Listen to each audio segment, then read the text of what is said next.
Darren, first of all, thank you so much for joining me.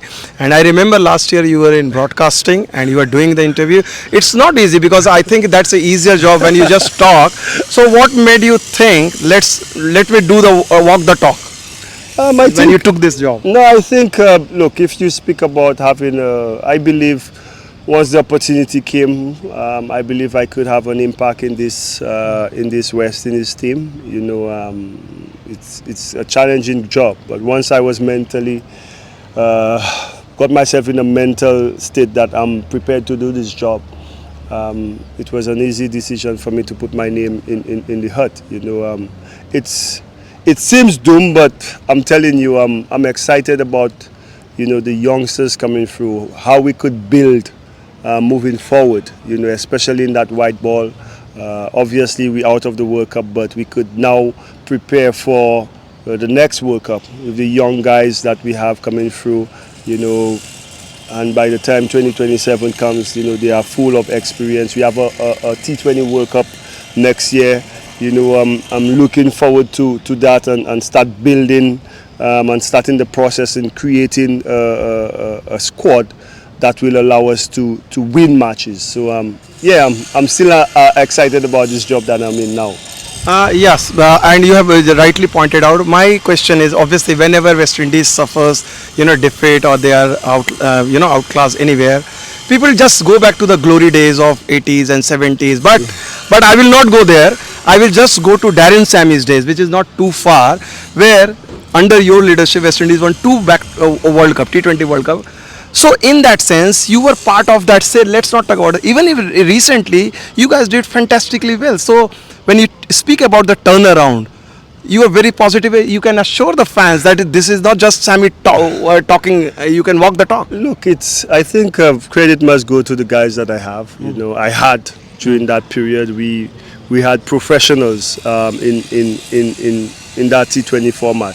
Full of experience and putting performances on the path. It's again, like I said, we understand where we are at as a team, and the process to getting back, and the steps and the different measures that have to be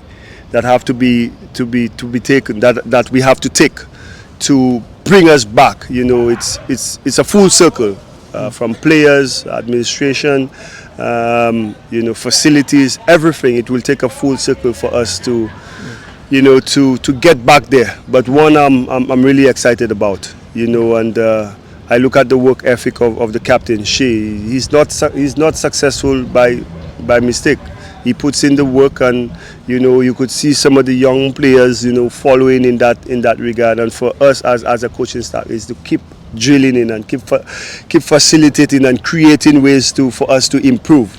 And like I said to the guys, smart, hard work will bring success. And we might be done now, but if we continue pushing barriers and working hard, we're bound to have success around the corner. Since you have been a very successful all-rounder, how harder it is increasingly getting harder for the all-rounder, especially if you look at someone like Hardik Pandya. He is being kept in cotton wool. So when you look at Hardik Pandya, the way India is utilizing as a coach, just not as a West Indies, as a rival, your perspective on that?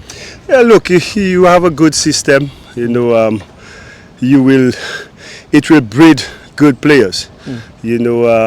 Obviously, over the years, what India's been able to do, they have all the resources, to get the players. When you see the players they've been able to produce, Hardik Pandya, Jaiswal, all the guys they keep producing over the years. But you must also remember who's winning the international tournaments. So You are never short of teams. So yes, I mean, yeah, they have Expect some comments from Indian fans. That's okay, but it's just the reality. We wish we had the resources of some of the top teams in the world, but again, we're just working with what we have. But I mean, India has a good system, and you see the abundance of talent that comes through, and you see everybody who comes in, they look internationally ready. and that's a plus for you. You know, they're competing with the best teams in the world. They're one of the best teams in the world, and it's not by mistake. They got a good system working for them. You spoke about some of the young talents India have. Who has been the most impressive, whether in Test series or in this series? Because they have been there have a fierce competition among each player. So just wanted to know yours. Like, who has been the most impressive if you talk about Indian youngsters? To be honest, I've been more focused on me trying to, you know, the team that I have, trying to. But still, someone who has just caught your attention. Like I said, I've been focused on trying to turn around what we have here. Obviously, we're playing against them, so I had to watch and start building plans. So, like I said, Jaiswal, you know, Gill, Shubman Gill, you know, they have Andrew Samson, Sanju Samson, who didn't play. You know, he's been performing. Hardik Pandya, who's not ready. He's young, but he's seasoned in the team. But again, it speaks of the system they have that keeps producing these youngsters, that when they come in on the international scene, Jaiswal, you know, first class cricket, 1,800 runs in 9 matches, you know, 900. It is average. And then he comes to Dominica in his debut game, and he looks like he belonged at international level. That comes from the standard of first class cricket, regional cricket in India, that is allowing the youngsters, when they come in, to be ready for international cricket. And is that something from our end we got to get to? My final 2 questions, you have spent some valuable minutes. Everyone, you know, when I was in Barbados, everyone was talking about why India hasn't played a game in Barbados, such a formidable legacy of this ground, the country. Virat Kohli, Rohit Sharma batted at number 7 yesterday, and Virat Kohli did not get a chance. That will be the last game in Barbados, possibly Virat and Rohit. Anything you... I just honestly right now, I just want to focus on my team. Okay. You know, and again, these 2 gentlemen have been stalwarts for India, especially Virat. I mean, the numbers is. I'm surprised they've not played here in Barbados before. You know. Last time they played in 1999. Oh wow! Yeah, 2002. Sorry, 2002. I wasn't. Ajit Agarkar was the chairman. I wasn't aware of that. But again, look. We didn't give them enough runs for us to challenge Virat or India to keep their batting lineup. Hopefully, tomorrow is different, and my bowlers, and I know my bowlers are looking forward to, you know, whether putting runs on the board or defending.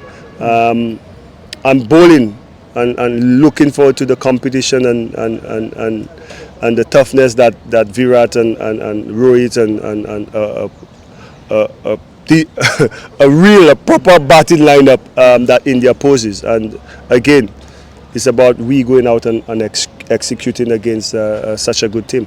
My final question before I let you go, Darren, you spoke about so highly about Indian systems, infrastructure and young talents. So when you go into the dressing room, when you talk to the players, obviously you talk about strength and weaknesses, but you also talk about particular player. This is what this player is impressive, what you can learn. Who are the players mostly you try to give the example? Obviously Virat and Rohit, but other players, because not everyone can be Virat or Rohit. If I tell you my game plan, you'd know everybody. So you have to watch for that tomorrow. Thank you very much. Thank you so much. Thank you so much, Darren. Thank you so much. तो ये थे Darren Sami, जिन्होंने बहुत ही खूबसूरत बातें की, Indian cricket के बारे में बात की और मज़ा आया. हमेशा वो बात करते हैं, खूबसूरत बातें करते हैं, हंसा कर जाते हैं. Thank you so much everyone for watching this.